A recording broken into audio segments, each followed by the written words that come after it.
Hello, everybody. Welcome to another episode of the Internetic Method podcast. My name is Nicola, and I'm an accent coach at internetic.com. Today, I'm going to be your host, and as promised in the last episode, today we're going to be talking about some of the tips and tricks that you can start using today to go ahead and improve your American English accent. So, before anybody can change the way that they speak, they first need to be able to hear the difference between their current pronunciation and their target pronunciation. This boils down to people having awareness of what the difference is. If they're not aware of the difference, it's very difficult for them to go ahead and come to any sort of meaningful conclusion. Most people, in my experience, struggle with accent modification because they can't really perceive these subtle distinctions. So, the question that I get a lot from my students when they first come to me and start asking me about, Nicola, how can I do this? What I typically start telling them is this. The first thing is to start being exposed to native English speakers. Now, this is really easy if you are based in the United States, if you're based in Canada, if you're based in the UK, and so on. However, it's much harder if you're based, let's say, in Italy or in Spain or any other non-native speaking country, when it comes to English at least. The reason why this is a challenge is in a lot of those countries, people just do not use English on the daily basis. Or even if they do, it's probably in international companies, and those people will probably also speak with an accent. So your first step to getting and fighting for a better pronunciation is to actually expose yourself and surround yourself with native English speakers. One of the best ways to do this, if you're not in the United States, for example, is by listening to podcasts, news broadcasts, audiobooks, whatever medium that works for you or that you personally enjoy that features certain neutral American speakers. Now, you want to go ahead and start doing that. And while you do that, ideally, you want to focus on one sound at the time rather than trying to absorb everything. So, for example, a sound that a lot of people struggle with is TH, right? So, th. And you would get a lot more success by focusing on that one target sound and just listening for that think, they, their, enthralled, right? Pathetic. So finding all these words where the TH target sound is mentioned and then just trying to replicate that. Another activity that you can do is you can use minimal pair exercises that train your ear to hear differences. Minimal pairs is probably one of my favorite exercises because in essence, what you're doing is you're taking two words that are essentially the same. However, there is one crucial difference. And the difference here is that there is a difference in one phoneme, in one sound. So if, let's say, we're working on long E versus short E sound, you're going to do a minimal pair exercise like this. Ship, sheep, right? So the difference between the two is just the length of that E vowel. Ship, very short. Sheep, a little bit longer, right? And you could do this for any single sound. You can do this for consonants as well. So man, Jan, right? And so on.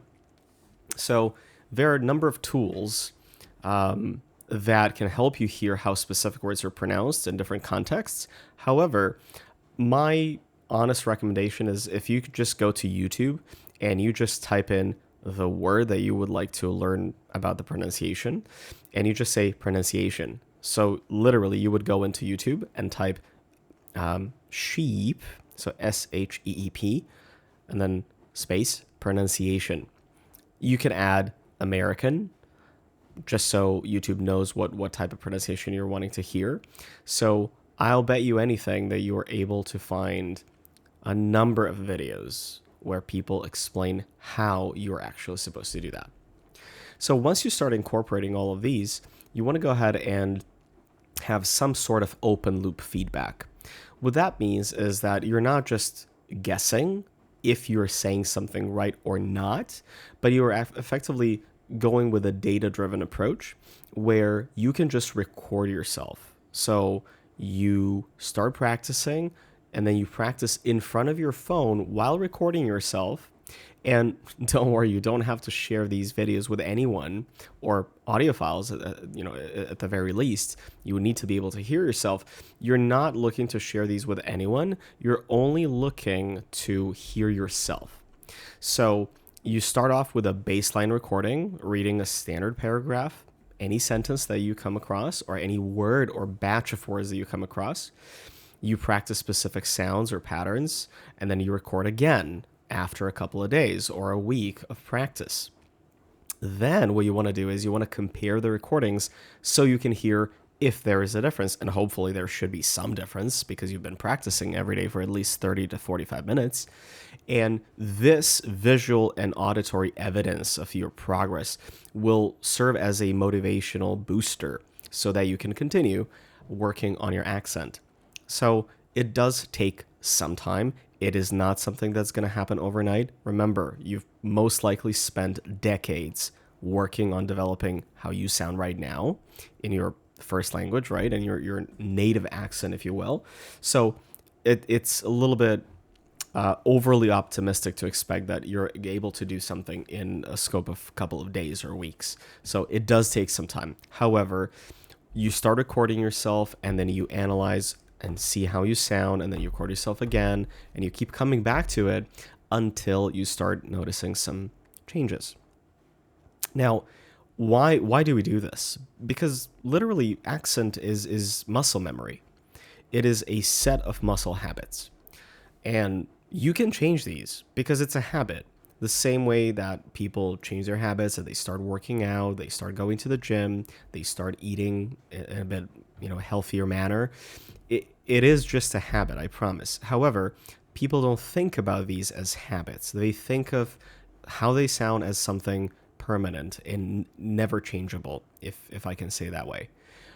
So effectively, like we talked in the previous episodes, you want to learn the precise positions for your tongue, your lips, and your jaw. These are the three factors that make or break your accent. And if you can, you want to go ahead and practice these positions in front of a mirror. I personally don't recommend mirrors because everybody nowadays has a smartphone. It's very easy. Previously, I just mentioned that you can and you should record yourself. So, why not just use a phone, right? Make a video. You can, focus on the speaking part, and you can also focus on how your mouth is moving, and that should give you a lot of insight into if you're doing something right or wrong. You want to start by using isolated sounds first, so you're starting with the smallest possible unit before you start combining them into words and phrases. So let's say that you're working on the sound th, like I gave an example previously. So you start off with th, right? And then you start building from there. You go into not a single phoneme. You start by, saying a word with that same sound. So think, they, right? Then you start combining those words into phrases. They are there. They are there, right? Think about them, right? So the more you do this, the easier it's going to come to you. And one of my favorite things to do and to recommend to my students, and we do this regularly in classes, is you can open ChatGPT and you can tell it, look, I need you to act as an accent reduction coach, and I would like you to come up with 50 examples of tongue twister sentences.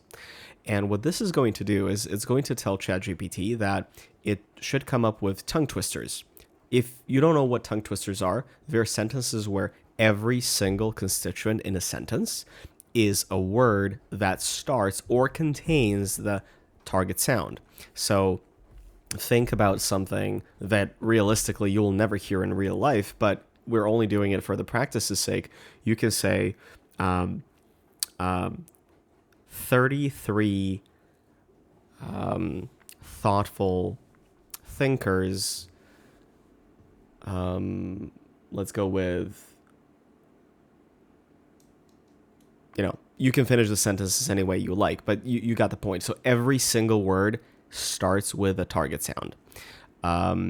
Once you do that, you're able to compress time and to not spend, let's say, half an hour in doing 300 reps of your target sound. You can spend that half hour in doing 900 reps. Over time, this will compound, and it really, really does work, and it works really well. Then, for many sounds, the difference between clear and unclear pronunciation is literally just a couple of a couple of millimeters of tongue placement. So it's sometimes very, very subtle, to the point where most people think that they're so far away from actually getting things done, but they're actually so close, literally and metaphorically. So literally just a couple of millimeters. And then finally, I wanted to address something that's very important. One of the most important things when it comes to accent and intonation is that every single language has its own music. That's how I like to call it. And this music of English oftentimes has a greater impact on comprehension than individual sounds. Why do I say this? Well, just the music of a language, if you get the music right, you don't even have to be that clear.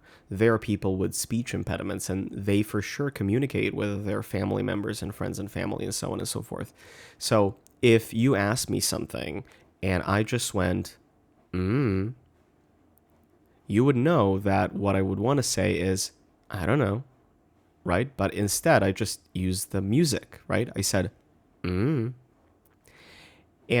you wouldn't believe how many melodies we make on the daily basis just, using it to communicate. So English is first and foremost a stress time language, meaning some syllables are emphasized while other sounds are reduced. And the more you can practice identifying and emphasizing these stress syllables, specifically speaking in multisyllable words or polysyllabic words, the better and faster you'll be able to figure out the music and the rhythm of the language. You want to also learn the difference between the natural rhythm patterns of statements, of regular sentences, questions, and emotions. So you're not going to sound the same in intonation, and the music of it is not going to be the same when you are just saying something like a sentence and when you're asking somebody a question. Let me give you an example. So typically in just regular sentences, the intonation goes down. However, in questions, the intonation will typically go up. So if I say, I'm hungry, that's a sentence because my intonation went down, right? It's very easy to understand. I'm hungry. However, if I said, I'm hungry, that's a question now, right? So intonation plays a big, big, big role. And then finally, you want to think about how you can master the linking patterns between words and natural speech. A lot of times, non-native speakers will sound choppy. What that means is that they will say one word at a time, and this isn't really how native speakers speak. So they will say stuff like, use physical tools like tongue depressors or your finger to find correct positions, and instead following the connection and intonation rules is going to sound something more along the lines of use physical tools like tongue depressors on your finger to find correct positions. So there is a certain melody to it. And a lot of times people are just very, very shocked when they discover that, improving these rhythmic elements oftentimes creates more immediate clarity than perfecting individual sounds. However, I have found that more people get more value and more motivation if we tackle individual sounds first. But all in all, we are going to talk about do accent reduction classes actually work, and why we are posing this question, because there's a lot of naysayers and a lot of people who are not really into this idea of accent reduction, accent correction today and nowadays. It's kind of a sensitive topic for sure, especially with all the inclusion programs and just the societal narrative. We can go more in depth when it comes to that particular topic in our next episode. But for today, that is it. I wanted to talk a little bit once again about, the tips that you can start using today to train your ears, to record yourself so you can give yourself a feedback loop, and to focus on muscle memory and stress and intonation patterns so that you can improve how you sound. Once again, thank you very much. In the next episode, we'll talk about, do accent reduction classes actually work, and how do they work? So, thank you so much. I will see you in the next one. Ciao, ciao.